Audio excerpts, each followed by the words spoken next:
Muchas gracias, Javier Murillo. Te agradezco mucho que estés nuevamente aquí con nosotros en Entorno al Dinero para tratar este tema que tú conoces a la perfección y que nosotros pues apenas nos estamos introduciendo al asunto de entender qué es y cómo fue surgiendo la inteligencia artificial. Muchas gracias.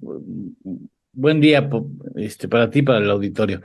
Oye, Javier, cómo podríamos definir inteligencia artificial? Buenos días, Eduardo. Muchas gracias por la invitación. A ver, la inteligencia artificial es un proceso tecnológico en el que una, una máquina, eh, a través de hardware y de software, logra aprender de la experiencia y usando métodos matemáticos, aprende de esa experiencia y mejora su resultado o su intervención futura. Y ese punto, precisamente, es el que se llama inteligencia artificial. Perdón, así es como funcionamos nosotros. ¿Cómo funcionamos los humanos? Los humanos recibimos eh, insights del exterior, retroalimentación del exterior. Y esa retroalimentación la procesamos y dado esas circunstancias, actuamos de la mejor forma posible en cada caso. Precisamente eso es lo que hace la inteligencia artificial en una forma más automatizada, más mecánica, quitando todo lo que tiene que ver con la humanidad, como las emociones, como el tema del conocimiento histórico de una persona. Lo que tiene la máquina es el conocimiento histórico que le programan o la base de datos que le da su creador, pero él ejecuta esa acción, la acción de tomar información del entorno, con base en esa información, procesar datos históricos que tiene almacenados, y con base en esos datos históricos y una experiencia de los resultados que ha obtenido en el pasado, actúa de cierta forma. ¿Por qué se llama inteligencia artificial y por qué en algunos casos preocupa a ciertos sectores del mundo filosófico, del mundo tecnológico? Porque este proceso de aprendizaje no tiene control humano. ¿A qué me refiero? Eh, lo que hace la máquina en esta inteligencia es crea su propio aprendizaje y no tenemos control de lo que aprende la máquina. Y ahí es donde está el problema. Al no tener control de lo que aprende la máquina, estamos sujetos a las experiencias que va almacenando, y estamos sujetos a la forma en la que la máquina va tomando esa retroalimentación y enfrentándose a ella. ¿Qué ha pasado con ejemplos muy clásicos ya si se le puede llamar clásicos a lo que ha sucedido en los últimos 5 años? Que Microsoft ha tenido que apagar un robot, Facebook ha tenido que apagar un robot, Google mismo ha tenido que apagar robots. ¿Por qué? Porque se le salieron de control. ¿Qué quiere decir esto? Que no aprendieron o les faltó algún tipo de aprendizaje, o les faltó un tipo de configuración para que no actuaran en una forma, como le dicen los gringos, evil o diabólica. Y no es Ah, en el ya, sentido diabólico de la palabra, sino que no sí, empezaran a insultar, que no empezaran a tomar sí. decisiones que no deben tomar.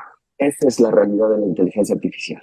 Oye, quién fue o quiénes fueron, en qué país surge, más o menos de cuándo datan los principios que hoy conocemos como inteligencia artificial? Alguna vez, cuando empecé yo a trabajar en esto de la inteligencia artificial, hice un análisis precisamente de esto que me estás preguntando para una de mis conferencias. Y tengo por ahí un timeline muy interesante que te voy a compartir para que Ah, muchas lo gracias. pongas en la pantalla. Sí, Pero este timeline interesante data de los años 50. Mira, casi desde el inicio. No olvidemos que de las primeras computadoras, las computadoras arcaicas que se desarrollaron, que desarrolla la humanidad, Entre ellas está la que se retrata en la película del Código Enigma, Ah, eh, que data pues, de la Segunda Guerra Mundial, donde ya los humanos estábamos intentando replicar nuestra inteligencia o hacer una suerte de asistente que nos ayudara a procesar más rápido, a inteligir en forma más acelerada.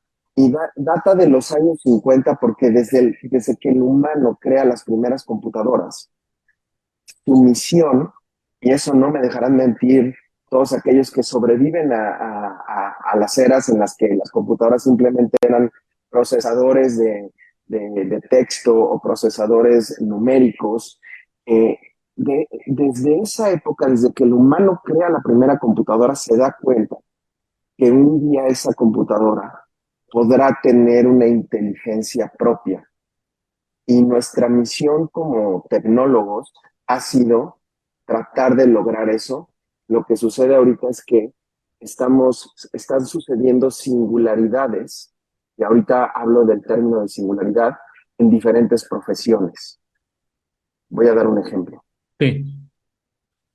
Hoy ya hay computadoras que son mejores que becarios o internos legales.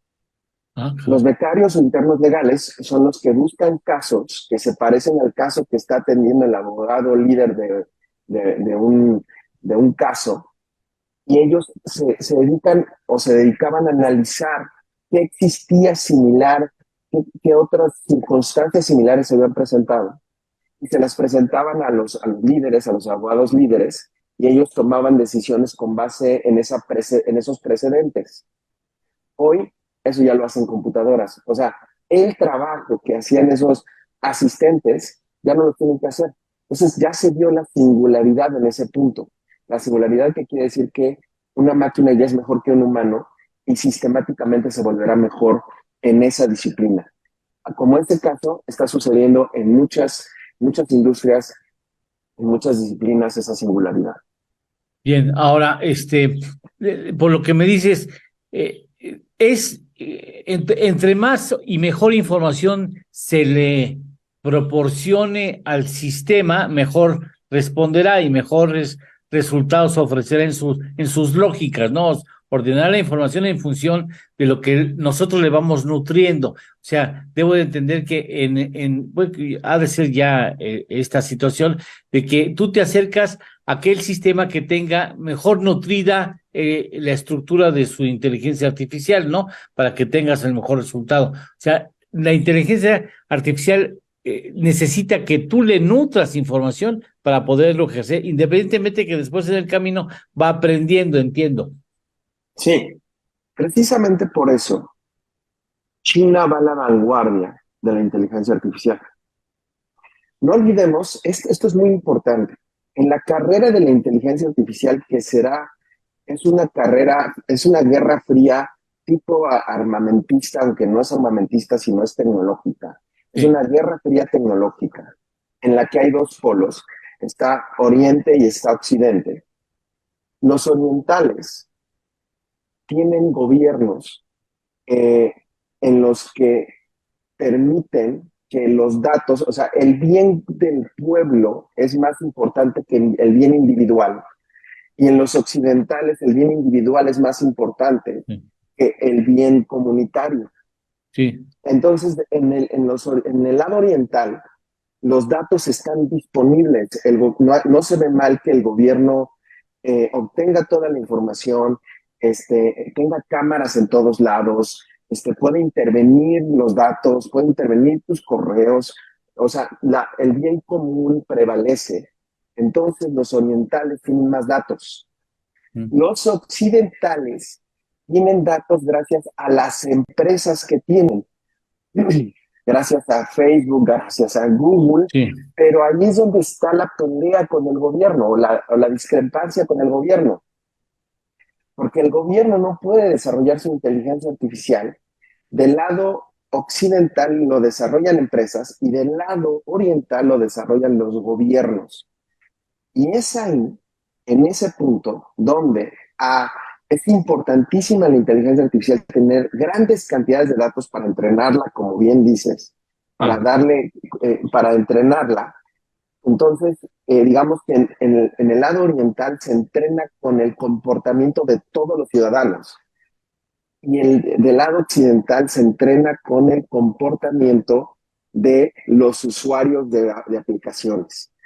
No es lo mismo, Eduardo. Entonces, por eso es que el lado oriental tiene más potencial de dominar el mundo de la inteligencia artificial, porque tiene menos sesgo.